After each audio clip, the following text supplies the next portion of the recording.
Hi అండి. Welcome back to my channel NRK family vlogs. అందరూ ఎలా ఉన్నారండి? బాగున్నారా? నేనైతే చాలా బాగున్నాను. మీ అందరూ ఎలా ఉన్నారో అయితే నాకు కామెంట్ సెక్షన్లో పిన్ చేయండి. ఇంకా ఈరోజు హెల్దీ డే రొటీన్ ఎలా గడిచిందో అయితే మీతో షేర్ చేసుకుంటాను. అండ్ అలాగే ఈరోజు నాన్ వెజ్ది ఒకటి బిర్యానీ రెసిపీ అయితే ఉందండి. అది కూడా మీరు మొత్తం అయితే వాచ్ చేయండి. చాలా ఎమ్మీగా అయితే కుదిరిందనమాట. ఇంకా మార్నింగ్ అయితే ఇక్కడ ఫస్ట్ నేను గ్రీన్ జ్యూస్ అయితే చేసుకుంటున్నానండి. సో గ్రీన్ జ్యూస్ వచ్చేసి నేను ఇక్కడ కొత్తిమీర జ్యూస్ అయితే చేసుకుంటున్నాను అనమాట. సో ఇలా ఈరోజు ఏమీ ఇంకా అడిషనల్గా అయితే డిఫరెంట్గా ఇంకేమీ మిక్స్ చేయట్లేదు అనమాట. జస్ట్ ఓన్లీ కొత్తిమీర జ్యూస్ అయితే చేసుకోబోతున్నాను. సో దానికోసం అయితే ఇంకా 2 మెంబర్స్కి తగ్గట్టు అయితే నేను కొత్తిమీర అయితే తీసుకున్నానండి. సో దాంట్లోకి ఒక టీ గ్లాసులు వాటర్ అయితే యాడ్ చేసేసుకొని ఇంకా నేను జ్యూస్ అయితే రెడీ చేసేసుకుంటున్నాను. సో చూసారు కదా, చక్కగా అయితే గ్రైండ్ అవుతుంది. మంచిగా గ్రీన్ కలర్ జ్యూస్ అయితే తీసుకుంటున్నానండి ఈరోజు కూడా నేను. ఇంకా జ్యూస్ అంతా అయిపోగానే ఇంకా ఇక్కడ ఫిల్టర్ అయితే చేసేసుకుంటున్నాను. సో ఫిల్టర్ అనేది మనం చేసుకోపోవచ్చు అండి. కాకపోతే కొంచెం పిప్పిలాగా తగులుతుందని ఫిల్టర్ చేసుకోవడమే తప్పించి, లేదంటే మనం ఇది డైరెక్ట్గా కూడా తీసుకోవచ్చు అనమాట. నాకు ఎక్కువగా అయితే పోలేదండి. ఇక్కడ నేను ఫిల్టర్ చేసుకున్న తర్వాత జస్ట్ ఒక సేమ్ ఇక్కడ గెరిట్ చూస్తున్నారు కదా, సో ఆ గెరిట్ కూడా అవ్వలేదన్నమాట. ఆ పిప్పి నాకు ఆ గెరిటికి సగం అయితే అయిందనమాట. సో అనిపించింది నాకు అది కూడా మిక్స్ చేసేసుకొని తాగితే బాగుంది కదా అని చెప్పేసి. బట్ ఇంకా నేను ఇప్పుడిప్పుడే కదా తాగడం అలవాటు చేసుకుంటున్నాను, మళ్ళీ ఎందుకులే అని చెప్పేసి ఇంకా నేను ఆ సాహసం అయితే చేయలేదన్నమాట. ఇంకా ఫిల్టర్ చేసుకున్న జ్యూస్ని అయితే 2 గ్లాసెస్లో అయితే సర్వ్ చేసుకుంటున్నాను. ఇంకా ఇది మా వారికి చాలా ఫేవరెట్ అండి. ఎప్పుడు అయినా కానీ గుర్తొస్తే చాలన్నమాట, అడుగుతారనమాట, నాకు కొత్తిమీర జ్యూస్ చేసివ్వు అని చెప్పేసి. తనకి మంచిగా డైజెషన్ బాగా అవుతుందంట అది తాగుతుంటే, అందుకే ఎప్పుడు అడుగుతూనే ఉంటారనమాట. ఇంకా డాక్టర్ కూడా తనకి ఒకసారి సజెస్ట్ చేశారనమాట, ఇలా కొత్తిమీర జ్యూస్ తాగండి బాగుంటుంది అని చెప్పేసి. ఇంక అప్పటి నుంచి తను early morning empty stomach before lunch కానీ డిన్నర్ కానీ చేసినప్పుడైతే ఇలా కొత్తిమీర జ్యూస్ అయితే తాగుతూ ఉంటారు. ఇంకా 2 గ్లాసెస్లో సర్వ్ చేసుకున్న తర్వాత ఇంకా నేను లెమన్ అయితే పిండేసుకుంటున్నానండి. సో లెమన్ పిండుకోకపోతే మనకి కొంచెం డిఫరెంట్గా ఉన్నట్టు అనిపిస్తుంది అనమాట. అంటే తాగలేకుండా ఉన్నట్టయితే అనిపిస్తుంది. బట్ లెమన్ పిండుకోవడం వల్ల మనకి మంచిగా ఈజీగా అయితే తాగేస్తామండి. లెమన్ ఫ్లేవర్ తగులుతుంది కాబట్టి మనకి కొత్తిమీర పచ్చిమిర్చిగా స్మెల్ వస్తుంది కదా, అలా రాకుండా అయితే ఉంటుందన్నమాట. ఇంకా లెమన్ వేసిన తర్వాత కూడా చక్కగా ఒకసారి స్పూన్తో తిప్పేసుకొని ఇంకా మార్నింగ్ జ్యూస్ అయితే కంప్లీట్ చేసేసుకున్నామండి. ఇంకా హాఫ్ అన్ అవర్ తర్వాత అయితే బ్రేక్ఫాస్ట్ చేస్తామన్నమాట. సో దానికోసం అయితే ముందు రోజు నేను మొక్కజొన్న కండి అయితే తీసుకొచ్చాను. ఇంకా అదైతే ఒక్క మొక్కజొన్న కండిని అయితే నేను ఉడకపెట్టుకుంటున్నాను అనమాట. సో ఇంక ఈరోజు ఏంటంటే డైరెక్ట్ వాటర్లోనే వేసేసానండి. సో నాకు అది కనిపించలేదనమాట ఎక్కడ పెట్టాను. సో అందుకే ఇంకా డైరెక్ట్గా వాటర్లో అయితే వేసేసి పెట్టేశాను. ఇంక ఇక్కడైతే రాగి జావ కూడా చేసుకోబోతున్నాను అనమాట దానికి అడిషనల్గా. సో ఇది వచ్చేసి ఉగాది నెక్స్ట్ డే వ్లాగ్ అండి. అండ్ అలాగే బ్రేక్ఫాస్ట్లో వచ్చేసి నా ఉగాది వ్లాగ్ చూసుంటే కనుక మీకు తెలిసే ఉంటుంది. నేను వడలు వచ్చేసి బ్రేక్ఫాస్ట్కి రెడీ చేసుకుంటున్నానని చెప్పేసి అయితే మీతో చెప్పాను కదా. సో ఇంకా అవి కూడా రెడీగా ఉన్నాయన్నమాట.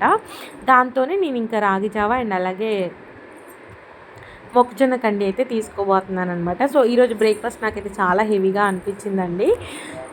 ఇక్కడ చూసారు కదా, మంచిగా నైట్ అంతా కూడా నేను మంచిగా పెరుగులో వేసి ఉంచేసాను కాబట్టి మంచిగా నానిపోయాయి. ఇంకా అవి ఇంకా ఫ్రిడ్జ్లో పెట్టాను కాబట్టి మంచిగా సోక్ అయిపోయాయి అనమాట. ఇంకా ఈచ్ 2 వచ్చేలాగైతే కరెక్ట్గా మాకు 4 గారెలు అయితే మిగిలాయండి నిన్న. ఇంకా 4 గారెలను అయితే ఇలా పెరుగు తాలింపు పెట్టేసుకొని నైట్ అంతా కూడా ఫ్రిడ్జ్లో పెట్టేశాను. ఇంకొక కప్లోకి అయితే చక్కగా 2 గారెలు అండ్ అలాగే మన కర్డ్ది ఉంటుంది కదా, అదంతా కూడా వేసేసుకున్నాను.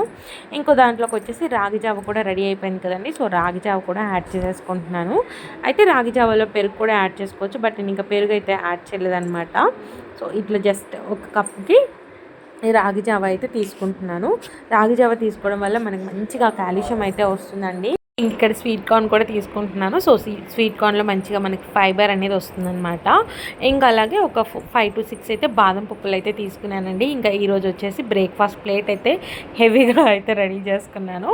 చాలా హెవీ అయితే అయిపోయిందండి నాకు. అందుకే నేను రాగి జావని ఒక హాఫ్ అన్ అవర్ తర్వాత అయితే తిన్నానండి. సో అప్పుడే తిందాం అనుకున్నాను, బట్ నాకు పెరుగు వడలు అండ్ అలాగే ఇది స్వీట్ కార్న్ తినేసరికి హెవీ అయిపోయిందని చెప్పేసి నేను రాగి జావ ఒక హాఫ్ అన్ అవర్ తర్వాత అయితే తిన్నానమాట. ఇంక ఇక్కడ వచ్చేసి ఆఫ్టర్నూన్ లంచ్ కోసం అయితే ప్రిపరేషన్ చేస్తున్నానండి. అయితే ఈరోజు నేను చికెన్ బిర్యానీ అయితే చేయబోతున్నాను అనమాట. సో ఫ్రై టైప్ చికెన్ చేసుకొని బిర్యానీ లాగా చేద్దామని చెప్పేసి. ఇంకా నా దగ్గర అల్లం వెల్లుల్లి పేస్ట్ అయితే అయిపోయిందండి. సో ఇంకా మార్నింగే అల్లం వెల్లుల్లిపాయలు అయితే తెప్పించాను పేస్ట్ చేద్దామని చెప్పేసి. ఇంకా ఈరోజైతే రెండు కూడా నేను ఈక్వల్ క్వాంటిటీ అయితే తీసుకున్నానండి. సో అల్లం మంచిగా ఫ్రెష్గా ఉందనమాట. ఇంకా దాన్ని అయితే మంచిగా వాష్ చేసేసుకొని చిన్న చిన్న పీసెస్ లాగా అయితే కట్ చేసుకున్నాను. ఇంకా రెండింటిని కూడా మిక్సీ జార్లోకి అయితే వేసేసుకొని ఇంకా గ్రైండ్ చేసేసుకుంటున్నానండి. సో నేనేమి వాటర్ అయితే ఏమి యాడ్ చేయట్లేదండి. సో వితౌట్ వాటర్ అయితే నేను ఈ కన్సిస్టెన్సీ వచ్చేలాగైతే చేసుకున్నాను. ఈ మధ్య అల్లం వెల్లుల్లి పేస్ట్ కూడా ఎక్కువగా యూజ్ చేస్తున్నాను కాబట్టి నాకు ఇది అయితే ఒక 10 డేసే వస్తుందండి. 10 డేస్ కన్నా ఎక్కువ రాదనమాట. మంచిగా స్మెల్ అయితే వస్తుందండి. ఇంక అప్పటికప్పుడు చేసాం కదా, ఇంక ఈరోజు అయితే చక్కగా బిర్యానీ కూడా టేస్ట్ బాగుంటుందన్నమాట. మనం ఇంట్లో చేసుకునే అల్లం వెల్లుల్లి పేస్ట్తో ఏ కర్రీస్ చేసినా కానీ చాలా బాగుంటుందండి. బయట దానికి నుండి మనకి ఇంట్లో చేసుకున్న చాలా డిఫరెన్స్ ఉంటుందన్నమాట. ఇంకా నేను పౌడర్ అయితే ప్రిపేర్ చేసుకుంటున్నానండి, కొంచెం మసాలా లాగా. సో దాంట్లోకి వచ్చేసి ఇక్కడ ఎండు మిరపకాయలు, షాజీరా, కొంచెం చెక్క, ఒక యాలక్కాయ, 2 లవంగాయలు, ఒక 1 టేబుల్ స్పూన్ దాకా ధనియాలు, కొంచెం కసూరి మేతి, ఎండు కొబ్బరి ఉన్నవాళ్ళు ఎండు కొబ్బరి, లేదంటే పచ్చి కొబ్బరి ఉన్నవాళ్ళు పచ్చి కొబ్బరి వేసుకొని ఇంకా 4-5 మిరియాలు అయితే వేసుకొని దీన్ని అయితే పౌడర్ చేసుకుంటున్నాను అనమాట. ఇంకా అల్లం వెల్లుల్లి పేస్ట్ అయితే గ్రైండ్ చేసుకున్నాను కదా, దాంట్లోనే వేసి అయితే నేను ఈ పౌడర్ని అయితే రెడీ చేసుకున్నానండి. సో ఫైనల్గా అన్నీ అయితే రెడీగా దగ్గర పెట్టుకున్నాను అనమాట. ఇంకా చాపర్లో వచ్చేసి ఆనియన్స్, ఒక మీడియం సైజు 3 ఆనియన్స్ అయితే నేను ఇలా చాపర్లో వేసి చాప్ చేసేసుకున్నాను. ఇక్కడ 2 పచ్చిమిర్చి అయితే కట్ చేసి పెట్టుకున్నాను. అండ్ అలాగే ఫ్రెష్గా మనం ఇప్పటికిప్పుడు ప్రిపేర్ చేసుకున్న అల్లం వెల్లుల్లి పేస్ట్ అండ్ అలాగే మసాలా అనమాట. ఇంకా ఇక్కడ చికెన్ అయితే మేము మార్నింగే తెచ్చామండి. సో దీన్ని అయితే నేను మ్యాగ్నెట్ అంటే ఏమీ చేయలేదండి, జస్ట్ మార్నింగ్ కడిగేసుకొని నేను దీంట్లోకి కొంచెం సాల్ట్, పసుపు, చిల్లీ పౌడర్, కొంచెం ఆయిల్ అయితే వేసుకొని జస్ట్ అలా ముక్కలకి పట్టించి పక్కన పెట్టాను అనమాట. ఇంక ఇప్పుడు కర్రీ చేసేసరికి కొంచెం అది మ్యాగ్నెట్ అవుతుంది. మీకు కావాలి చేసుకోవాలి అనుకుంటే మీరు ముందు రోజే మ్యాగ్నెట్ చేసేసుకొని డీప్ ఫ్రిడ్జ్లో పెట్టుకోవచ్చు అనమాట. నేను కొన్ని ఇంగ్రీడియంట్స్తోనే కొంచెం అలా కలిపి అయితే పక్కన పెట్టుకున్నానండి. మీరు ఒకవేళ ముందు రోజే మ్యాగ్నేట్ చేసుకోవాలనుకుంటే దాంట్లో ఇంకా పెరుగు, నిమ్మకాయ ఇవన్నీ పిండుకొని ఇంకా డిఫరెంట్ మసాలాస్ కూడా యాడ్ చేసుకొని మ్యాగ్నేట్ చేసుకొని పెట్టుకుంటే ఇంకా బాగా మంచిగా ముక్కకైతే అదంతా అయితే పడుతుందన్నమాట.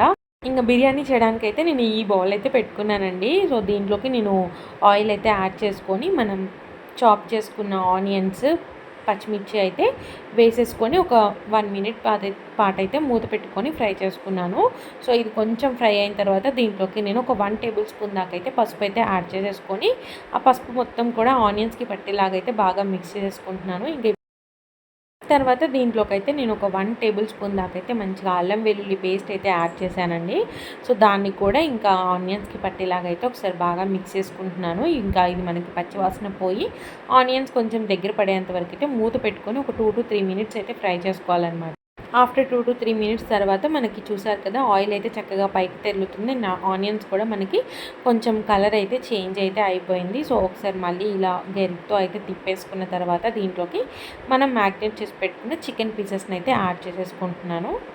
ఇంకా చికెన్ పీసెస్ని కూడా ఆనియన్స్కి బాగా పట్టేలాగా మొత్తం మిక్స్ అయ్యేలాగైతే కలిపేసుకొని మూత పెట్టుకొని మనకి చికెన్ ఒక 70% కుక్ అయ్యేంత వరకు అయితే కుక్ చేసుకోవాలండి. ఇంకా పక్కనే నేను రైస్ కోసం అయితే వాటర్ అయితే పెట్టుకున్నాను. సో వాటర్ హీట్ అయిన తర్వాత దీంట్లోకి నేను జస్ట్ షాజీరా అండ్ పుదీనా అయితే యాడ్ చేసుకుంటున్నాను అనమాట. అండ్ అలాగే ఒక బిర్యానీ ఆకు కూడా యాడ్ చేశానండి. సో దీంట్లోకి కొంచెం ఆయిల్ కూడా యాడ్ చేసేసుకొని ఇంకా మనకి వాటర్ బాయిలింగ్ అయ్యేంత వరకు అయితే హీట్ చేసుకోవాలన్నమాట. ఇంక ఇక్కడ చూస్తున్నారు కదా, మనకి చికెన్ ఒక 70% అయితే కుక్ అయిందండి. ఒకసారి ఇప్పుడైతే దీన్ని మొత్తం ఇలా ఒకసారి కలిపేసుకున్న తర్వాత దీంట్లోకి అయితే నేను మనం ప్రిపేర్ చేసుకున్న మసాలా ఉంది కదండి, సో ఇదైతే తీసుకుంటున్నాను. నాకు ఇంకా కొంచెం మిగిలిందండి. సో ఇది నేను మళ్ళీ అయితే వేరే కర్రీలో యూజ్ చేద్దామని చెప్పేసి ఇంకా నేను అదైతే ఫ్రిడ్జ్లో అయితే స్టోర్ చేసుకున్నాను అనమాట. సో ఎక్కువగా వేస్తే కూడా మనకి ఘాట్ అనేది ఎక్కువైపోతుంది అనమాట. సో అందుకే చూసి అయితే వేసుకోండి. ఇంకా మసాలా కూడా ముక్కకి బాగా పట్టేలాగా అయితే ఇలా మొత్తం అయితే మిక్స్ చేసేసుకుంటున్నాను. మసాలా మొత్తం మిక్స్ చేసుకున్న తర్వాత దీంట్లోకి అయితే నేను టేస్ట్కి తగ్గట్టు సాల్ట్ అండ్ అలాగే చిల్లీ పౌడర్ అయితే యాడ్ చేసుకుంటున్నాను. మ్యాగ్నేట్ చేసినప్పుడు మనం సాల్ట్ అండ్ చిల్లీ పౌడర్ అయితే యాడ్ చేసాం కదండి, సో ఇది కూడా మనం ఇక్కడ కొంచెం చూసి అయితే యాడ్ చేసుకోవాలన్నమాట. సో ఇవి రెండు కూడా ముక్కకి పట్టేలాగా మొత్తం అయితే మిక్స్ చేసేసుకొని మూత పెట్టుకొని ఇంకా మనకి కర్రీ అనేది ఆల్మోస్ట్ కంప్లీట్ అయ్యేంత వరకు అయితే ఫ్రై చేసుకోవాలి. ఇంక ఇక్కడైతే మంచిగా మనకి వాటర్ అయితే రోలింగ్ బాయిల్ అవుతున్నాయండి. సో ఈ ప్రాసెస్ చేసినప్పుడే నేను బాస్మతి రైస్ అయితే నానబెట్టుకున్నాను అనమాట, ఒక 2 గ్లాసెస్. సో అవైతే ఇంకా ఇప్పుడైతే దీంట్లోకైతే వేసేస్తాను. సో దానికన్నా ముందైతే నేను ఇక్కడ ఒక 1 టేబుల్ స్పూన్ దాకా అయితే సాల్ట్ అయితే యాడ్ చేసేసానండి.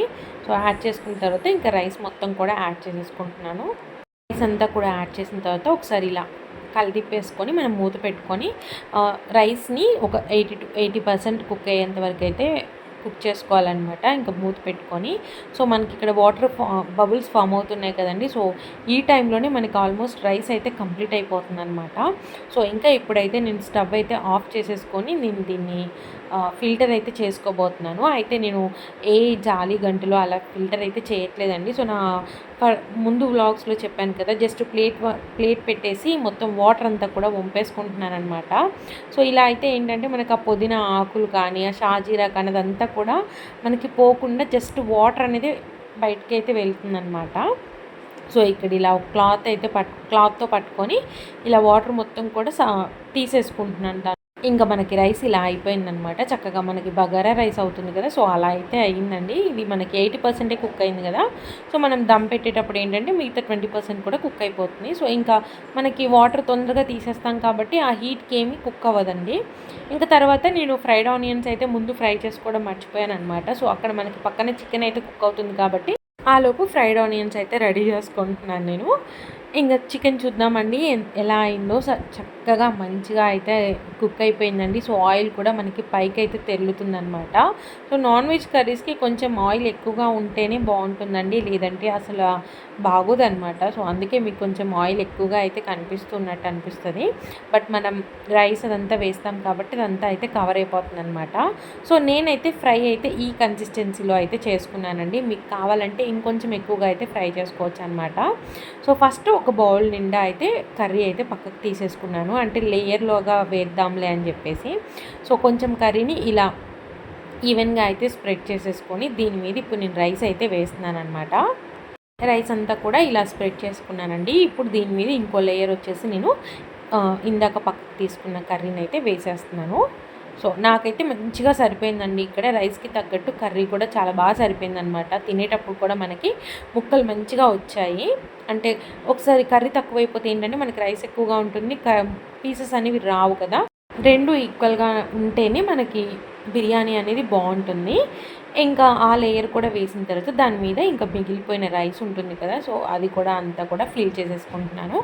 ఇలా మొత్తం కూడా మంచిగా స్ప్రెడ్ చేసేసుకున్నానండి రైస్ని. ఇంకా దీంట్లోకి వచ్చేసి ఇప్పుడు నేను 1.5 టేబుల్ స్పూన్ గీ అయితే యాడ్ చేశానండి. ఎందుకంటే నేను ఫస్ట్లో గీ యాడ్ చేయలేదు, మర్చిపోయాను అనమాట. అందుకే ఇప్పుడైతే ఎక్కువ యాడ్ చేశాను. దాని మీద ఇంకా మనం ఫ్రై చేసుకున్న ఫ్రైడ్ ఆనియన్స్ అయితే వేసేసుకుంటున్నాను. దాని తర్వాత దీంట్లోకి నేను పుదీనా కొత్తిమీర రెండు కూడా యాడ్ చేసేసుకొని ఇంకా మూత పెట్టుకొని మనం ఒక 15 నుంచి 20 మినిట్స్ అయితే పెట్టుకోవాలండి. ఎందుకంటే ఇక్కడ రైస్ అండ్ కర్రీ అనేది మనకు ఆల్మోస్ట్ కంప్లీట్ అయిపోయింది అనమాట. జస్ట్ దమ్ కోసమే మనం పెడుతున్నాం అనమాట. అండ్ అలాగే మనకి మిగతా 20% రైస్ కుక్ అవ్వాలి కదా. సో దానికోసం ఒక 20 మీకు కావాలనుకుంటే 30 మినిట్స్ కూడా పెట్టుకోవచ్చు. బట్ నేనైతే ఒక 20 మినిట్స్ దాకా మూత పెట్టేసి అయితే ఉంచేసానండి. తర్వాత నేను 20 మినిట్స్ తర్వాత ఇప్పుడు మూత అయితే ఓపెన్ చేస్తున్నాను. చూడండి చక్కగా బిర్యానీ అయితే రెడీ అయిపోయింది. అయితే నేను ఇలా ఒకసారి మిక్స్ చేద్దాంలే అని చెప్పేసి అయితే ట్రై చేస్తున్నాను. బట్ ఏంటంటే కింద పడిపోతుందేమోనని చెప్పేసి మెల్లిమెల్లిగా అయితే తిప్పుతూ ఉన్నానమాట. ఇలా తిప్పేసుకున్న తర్వాత కూడా మనం మూత పెట్టేసి 10 మినిట్స్ పాటు అలానే ఉంచేసేయాలండి. ఈ తిప్పడం అనేది ఆప్షనల్ అనమాట. మీకు అవసరం లేదు అని అనుకుంటే మాత్రం స్టవ్ ఆఫ్ చేసిన తర్వాత 10 మినిట్స్ పాటు మూత తీయకుండా అలానే ఉంచండి. 10 మినిట్స్ తర్వాత అయితే ఇలా మిక్స్ చేసేసుకోండి. ఒకసారి పైకి కిందకైతే తిప్పేసుకోండి. సో నాకైతే బిర్యానీ చక్కగా రెడీ అయిపోయిందండి. సో మొత్తం మిక్స్ చేసిన తర్వాత 10 మినిట్స్ మూత పెట్టి అయితే పెట్టానమాట. సో పీస్ కూడా చక్కగా అయితే కుక్ అయిందనమాట. సో ఎమ్మీగా ఉందండి బిర్యానీ. నాకైతే చాలా బాగా నచ్చింది అనమాట. అందులో నేను చికెన్ లవర్నండి, నాకు చికెన్ అంటే చాలా ఇష్టం. ఇంక ఇంట్లో నేనే చేసుకొని తిన్నాను కాబట్టి చాలా బాగా నచ్చిందనమాట. మా వారు కూడా మంచిగా బాగుంది అని చెప్పేసి చక్కగా తిన్నారు. నాకైతే చాలా ఈజీ అయిపోయిందండి బిర్యానీ చేయడం. ఇదివరకు నేను యూట్యూబ్ స్టార్ట్ చేయకముందు అయితే మటన్ బిర్యానీ ఎక్కువగా చేసేదాన్ని, చికెన్ ఎక్కువగా చేసేదాన్ని కాదనమాట. బట్ ఇప్పుడైతే నేను చికెనే ఎక్కువగా చేస్తున్నానండి, మటన్ అయితే చేయట్లేదు. సో నాకు రెండు బాగానే నచ్చాయి, రెండు కూడా చాలా బాగా చేయడం అయితే కుదిరిందనమాట. సో నేనైతే రెండు కూడా నేర్చేసుకున్నానండి. అండ్ అలాగే మొన్న ప్రాన్స్ బిర్యానీ కూడా చేశాను నేను, అది కూడా చాలా బాగా కుదిరిందండి. ఇంక ఇలా ఇంట్లోనే మంచిగా ఈజీ వేలో మనకున్న వాటితోనే అయితే చక్కగా బిర్యానీ ఇంట్లోనే చేసుకొని తినొచ్చండి.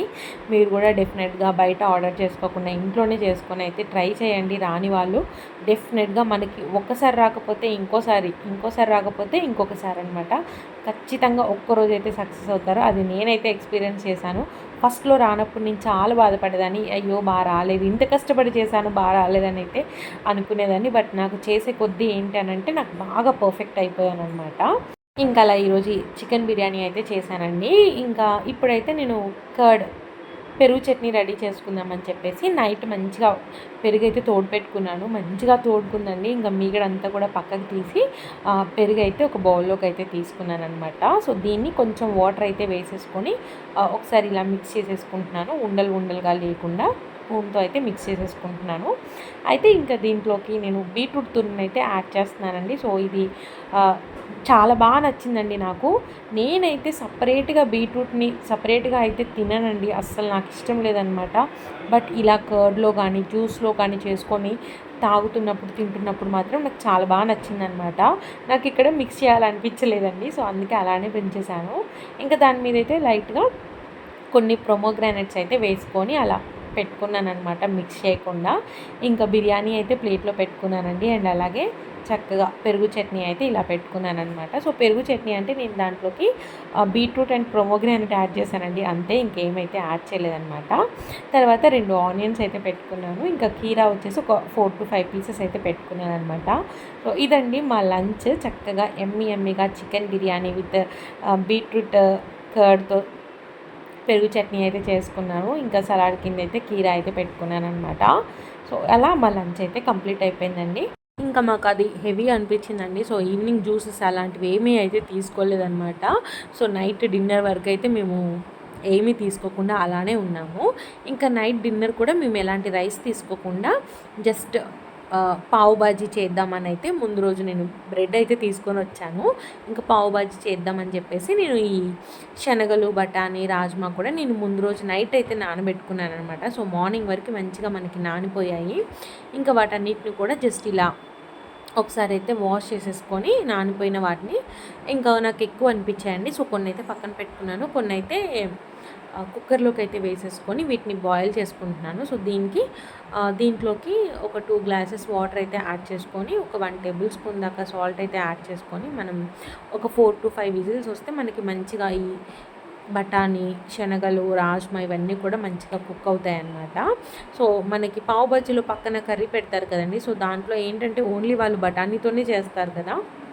సో ఈరోజైతే నేను బఠానీ, శనగలు, రాజ్మా వేసి అయితే చేయబోతున్నాను. చాలా వరకండి నేను అన్నీ ఇంట్లోనే చేస్తున్నాననమాట. అసలు బయటకి తెచ్చుకొని తినడం అనేది అయితే చేయట్లేదు. చాలా తగ్గించాము. తింటాము నార్మల్‌గా, తినకుండా అయితే ఎవ్వరు ఉండరండి. సో అప్పుడప్పుడు మనం టెంప్ట్ అయిపోయి తినేస్తామనమాట. బట్ నేను ఎప్పుడైతే ఇవన్నీ నేర్చుకుంటున్నానో అప్పటి నుంచి అయితే కొంచెం తగ్గిపోయిందనమాట. ఇంట్లో బయట ఆర్డర్ చేసుకొని తినడాలు అవన్నీ కూడా చాలా తగ్గిపోయాయి. ఇంకా హెల్తీ వైపు ఏదైతే చేసుకుంటామో దాన్ని కొంచెం హెల్తీగా చేసుకొని తిందాము అన్నట్టయితే మేము ఫిక్స్ అయిపోయాము. అందుకే చాలా వరకు నేను అన్నీ ఇంట్లోనే ట్రై చేస్తున్నాననమాట. ఇక్కడైతే నేను పావు బజ్జీ కర్రీ కోసం అయితే ఇక్కడ ఆనియన్స్, టమాటా, కొత్తిమీర, కరివేపాకు ఇవన్నీ కూడా చాప్ చేసుకొని అయితే పక్కన పెట్టుకున్నాను. సో ఇంకా ఇలా బాండీలో అయితే కొంచెం ఆయిల్ వేసుకొని ఆవాలు, జీలకర్ర అయితే వేసుకున్నానండి. తర్వాత కరివేపాకు వేసుకొని ఫ్రై చేసుకున్నాను అనమాట. తర్వాత కరివేపాకు ఫ్రై అయిన తర్వాత దాంట్లోకి పచ్చిమిర్చి, ఆనియన్స్ అయితే వేసేసుకొని ఫ్రై చేసేసుకుంటున్నాను. కొంచెం లైట్గా ఫ్రై అయ్యేంత వరకు అయితే ఫ్రై చేసేసుకోవాలి. ఇప్పుడైతే దీంట్లోకి నేను ఆనియన్స్ కొంచెం ఫ్రై అయిన తర్వాత దాంట్లోకి కొంచెం పసుపు అయితే యాడ్ చేసుకొని ఒకసారి మిక్స్ చేసుకోవాలండి. అది మిక్స్ చేసుకున్న తర్వాత దాంట్లోకి మనం కట్ చేసి పెట్టుకున్న టమాటా కూడా యాడ్ చేసేసుకొని ఒకసారి బాగా మిక్స్ చేసుకున్న తర్వాత మనకి టమాటా కొంచెం తొందరగా మగ్గడం కోసం అని చెప్పేసి నేను సాల్ట్ అయితే యాడ్ చేసుకున్నాను అనమాట. సో సాల్ట్ కూడా టేస్ట్కి తగ్గట్టు అయితే యాడ్ చేసుకోండి. ఎందుకంటే మనం ఇందాక కుక్కర్లో వేసుకున్నప్పుడు కూడా మనం సాల్ట్ యాడ్ చేసాం కాబట్టి కొంచెం తక్కువగా అయితే యాడ్ చేసుకోవాలన్నమాట. ఇక్కడైతే మనకి మంచిగా ఇవన్నీ కూడా మంచిగా ఉడికిపోయాయండి. బఠానీ, శనగలు, రాజ్మా ఇంకా స్మాషర్తో అయితే ఇలా ఒకసారి అయితే మొత్తం మెతిపేసుకుంటున్నాను. సో దాంట్లో ఉన్న వాటర్ అనేవి నాకు సరిపోతాయి అన్నమాట. జస్ట్ చాట్ మనం ఎలా చేసుకుంటామో అలా కర్రీ అయితే చేసుకోబోతున్నాను అనమాట. సో దీన్ని మనం కర్రీలాగే కాకుండా చాట్లాగా కూడా తినొచ్చండి దాన్ని. సో ఇంకా స్మాషర్తో అయితే మనకి కచ్చపచ్చలాగా అయితే మెదిపేసుకోవాలన్నమాట. ఇంకా ఆలోపు ఇక్కడ మనకి టమాటా కూడా చక్కగా అయితే మగ్గిపోతుంది. సో, ఇంకా నాకు ఒక 5 మినిట్స్ అయితే టైం పడుతుందనమాట టమాటా మంచిగా మగ్గడానికి. సో, అందుకే లో ఫ్లేమ్‌లో చేసుకుంటున్నానండి ఈ ప్రాసెస్ కూడా మొత్తం నేను. సో, మూత పెట్టుకొని అయితే దాన్ని ఇంకొక 5 మినిట్స్ లో ఫ్లేమ్‌లో అయితే పెట్టేసుకుంటున్నాను. ఇంకా ఆలోపైతే నేను బ్రెడ్ తీసుకొచ్చానని చెప్పాను కదండీ! సో, దాన్నైతే ఇలా 2 పీసెస్ కింద అయితే కట్ చేసుకుంటున్నాననమాట. ఇంకా అలా అవన్నీ కట్ చేసుకొని ఒక ప్లేట్‌లోకి అయితే పెట్టుకున్నానండి. ఇంకా ఆలోపైతే కర్రీ అయితే రెడీ అయిపోయిందనమాట మనకిక్కడ. సో, ఇప్పుడు దీంట్లోకి నేను ఫైనల్‌గా 1 టేబుల్ స్పూన్ వచ్చేసి కారపొడి యాడ్ చేశాను. ఇంకా హాఫ్ టేబుల్ స్పూన్ వచ్చేసి ధనియా పౌడరు, ఇంకొక హాఫ్ టేబుల్ స్పూన్ వచ్చేసి గరం మసాలా అయితే యాడ్ చేసుకొని ఇంకా మిక్స్ అయితే చేసేసుకుంటున్నాను. ఈ మసాలా మొత్తం కూడా కర్రీకి పట్టేలాగా అయితే ఇలా మొత్తం అయితే మిక్స్ చేసుకుంటున్నాను. సో, ఇంకా మనం చెప్పాను కదండీ! దీన్ని మనం కర్రీలాగే కాకుండా చాట్‌లాగా కూడా తినొచ్చనమాట. చాలా బావుంటుంది అసలకి. ఇంకా ఇందులో మనం రాజ్మా ఇవన్నీ కూడా యాడ్ చేసాం కాబట్టి మంచి ప్రోటీన్ అయితే వస్తుందండి మనకి. సో, ఇంకా ఎవరికైనా కావాలనుకుంటే క్యారెట్ ఉంటుంది కదండీ! సో, క్యారెట్ తురుము కానీ ఇంకా డిఫరెంట్‌గా గ్రీన్ పీస్ ఉంటుంది కదా! సో, గ్రీన్ పీస్ అవన్నీ కూడా యాడ్ చేసుకొని మనకి నచ్చినట్టుగా కర్రీ చేసుకోవచ్చండి చక్కగా. ఇంకా ఇప్పుడైతే దీన్ని 2 మినిట్స్ పాటు మూత పెట్టుకొని లో ఫ్లేమ్‌లో అయితే కుక్ చేసుకుంటున్నానండి. సో, ఫైనల్‌గా మనకి కర్రీ అయితే రెడీ అయిపోతుందనమాట. ఇంకా తర్వాత ఒక ప్యాన్ అయితే పెట్టుకున్నానండి. దాని మీద అయితే ఇలా బటర్ అయితే స్ప్రెడ్ చేసేసుకుంటున్నాను. సో, బటర్ స్ప్రెడ్ చేసుకున్న తర్వాత దీని మీద వచ్చేసి నేను బన్స్ ఉన్నాయి కదా! సో, ఆ బన్స్ అయితే మంచిగా 2 వైపులా కూడా కొంచెం లైట్‌గా అయితే రోస్ట్ చేసుకుంటున్నాను బన్స్‌ని. ఇంకా అలా బన్స్ అయితే రోస్ట్ చేసుకున్నానండి. 2 వైపులా కూడా చక్కగా లైట్ గోల్డెన్ కలర్ వచ్చేలాగా అయితే కాల్చేసుకున్నాను. ఇంక ఇక్కడ వచ్చేసి కర్రీ అయితే రెడీ అయిపోయిందండి. ఫైనల్‌గా దీంట్లో కొంచెం కొత్తిమీర అయితే యాడ్ చేసేసుకొని మొత్తం అయితే ఇలా మిక్స్ చేసేసుకొని ఒకసారి టేస్ట్ చూసుకుంటున్నాను. సో, చాలా యమ్మీగా ఉందండి ఇది కూడా అసలకి. నేనైతే డైరెక్ట్‌గా తినేద్దామని అయితే అనిపించిందనమాట. బట్ మాకు ఈ కర్రీ అనేది హెవీ అయిపోతుంది. సో, మాకైతే మిగిలిందనమాట అండి తిన్న తర్వాత కొంచెం. సో, ఇప్పుడైతే కర్రీని అయితే ఒక బౌల్లోకి అయితే తీసుకుంటున్నాను. సో, కర్రీ ఎక్కువగా పెట్టుకొని అయితే తిన్నామండి. చాలా అంటే చాలా బాగుంది మాకైతే. దీంట్లో కొంచెం లెమన్ అండ్ అలాగే బటర్ కూడా పిండుకుంటే చాలా బాగుంటుందన్నమాట. సో, నేను కొంచెం లెమన్ పిండుకొని ఇలా ఆనియన్స్ వేసుకొని ఒక హాఫ్ బటర్ అయితే వేసుకొని ఇంకా 2 బన్స్ని అయితే అలా పెట్టుకొని మా నైట్ డిన్నర్ అయితే ఇలా కంప్లీట్ చేసామండి. ఇంకా ఇదండి వ్లాగ్. మార్నింగ్ నుంచి నైట్ వరకు మేము ఎలా తిన్నామో అయితే మీతో షేర్ చేసుకున్నాను. హోప్ మీకు ఈ వ్లాగ్ అయితే నచ్చింది అనుకుంటున్నాను. నచ్చితే లైక్, షేర్, కామెంట్ చేయడం మాత్రం మర్చిపోవద్దు. Thank you so much for watching this full video అండి. బాయ్ అండి. బాయ్.